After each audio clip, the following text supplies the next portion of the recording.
വിദ്യാഭ്യാസം ഇല്ലെങ്കിലും കുഴപ്പമില്ല, ബിസിനസ്സുകാരനാവാം, വിജയിക്കാമെന്ന് പറഞ്ഞത് വലിയ പുകലുണ്ടാക്കിയിട്ടുണ്ട്. അതെ അതെ, ബിസിനസ് എക്സ്പീരിയൻസ് ആണ്. ഉദാഹരണത്തിൽ 4ാം ക്ലാസ്സുകാരനായ ഇന്ന് ഞാൻ 3000 എംപ്ലോയിയും ഇത്രയും കോടികൾ ബിസിനസ്സും ചെയ്യുന്നുണ്ട്. എനിക്ക് വിദ്യാഭ്യാസം ഇല്ല. ലോസ് ആൻഡ് പ്രോഫിറ്റ് വന്നാൽ രണ്ടും താങ്ങാനുള്ള കഴിവുള്ളവനായിരിക്കണം. ചില ആളുകൾക്ക് ലോസ് വന്നാൽ അവർ സൂസൈഡ് ചെയ്യും, മെൻ്റൽ പ്രോബ്ലം ഉണ്ടാവും, ഫാമിലി പ്രോബ്ലം ഉണ്ടാവും, പല പ്രശ്നങ്ങളുണ്ടാവും. അത് എന്തു വന്നാലും താങ്ങും ഞാൻ എന്നുള്ള ആ ഒരു ധൈര്യം ഈ ബിസിനസ്മാന് നിർബന്ധമാണ്. ചെറുപ്പത്തിലെ കുടുംബം പോറ്റാൻ വേണ്ടി 8 വയസ്സിൽ ബിസിനസ് തുടങ്ങി. 1 കിലോ കടല വാങ്ങി 3.5 രൂപക്ക് വിൽക്കും.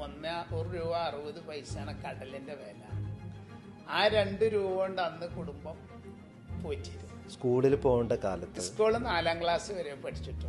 4ാം ക്ലാസ്സിൽ നിന്ന് പിന്നെ പഠിത്തം നിർത്തിക്കോന്ന് പറഞ്ഞതാണോ? അല്ല, അച്ഛൻ്റെ ബുദ്ധിമുട്ടറിഞ്ഞ കഷ്ടപ്പാട് കൊണ്ട് നമ്മൾ നിർത്തി. 4ാം ക്ലാസ് വരെ മാത്രമേ എനിക്ക് പഠിക്കാൻ പറ്റിയിട്ടുള്ളൂ എന്നുള്ളൊരു വിഷമം പിന്നീട് ഉണ്ടായിട്ടുണ്ടോ കുട്ടിക്ക്? ഇല്ല, ഞാൻ എവിടുന്ന് വന്നു എന്നുള്ളത് ജീവിതത്തിൽ മറന്നില്ല. അതുകൊണ്ടാണ് ഇവിടെ എത്തിയത്. ഇപ്പൊ മൊത്തം എത്ര ഔട്ട്ലെറ്റ് ആയി? എത്രത്തോളം ജീവനക്കാരിപ്പോ? 3000 എംപ്ലോയി ഉണ്ട്.